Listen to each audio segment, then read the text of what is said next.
Hey everybody, it's Jamie from the Marine Doctors YouTube channel, and today I'm here with Joey, one of my Marine medics. What we're going to be doing today is show you guys the proper way to change gear oil in a Mercury 115 Optimax that has 2 vent screws and 1 fill screw. Because believe it or not, the procedure is different from the normal engines. Alright, so we've got some tools that we're going to need. We've got a hammer with an impact driver in case it's a very stubborn screw. We've got a wrench as well as a screwdriver. The wrench will be used on the screwdriver should we need it. And there's our oil that we will be using. Mercury High Performance Gear Lube. Okay, one of the first things we're going to do is we're going to clean out our pan to make sure that we've got a nice clean surface should we need to examine the oil if we find that there is a potential problem. Alright, so what we're going to do now is we're going to pre-loosen these screws so that once we have it over top of our pan, they're very easy to get out. Because sometimes they don't want to come out easily. Again, on this model, there's 3 of them. We'll now tilt the engine down to its complete vertical position. And then we'll take those fill screws out.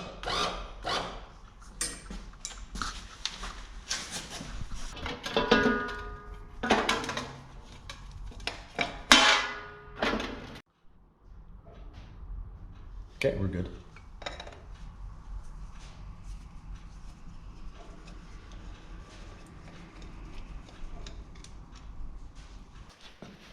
All right, with an ample amount of oil in the pan, we can take a closer look at it and see that it definitely needed to be changed.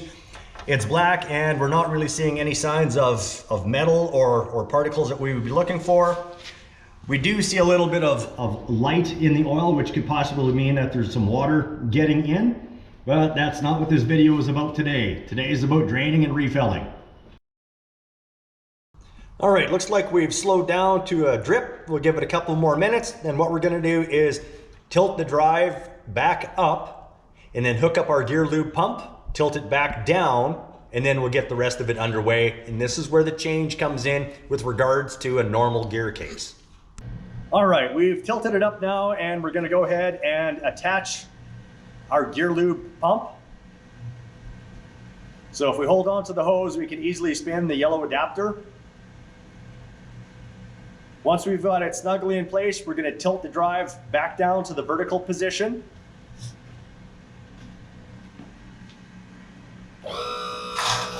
Moving the pan back underneath because we're going to get some spillage from the top.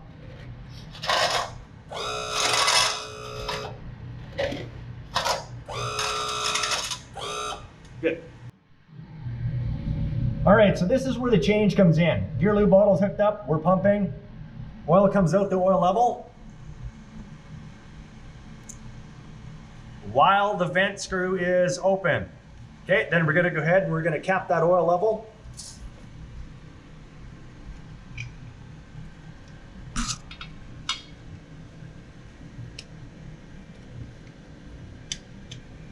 Snug it up. We're going to cap that vent.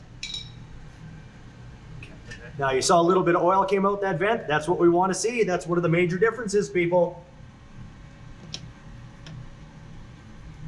Now you saw how Joey gave it a little spin backwards first before he put it in. That's a great tip for the DIY guy. That way you don't strip. So with those top screws in place, we're going to tilt the drive back up out of its vertical position and wipe that oil off or move that pan ahead at the same time.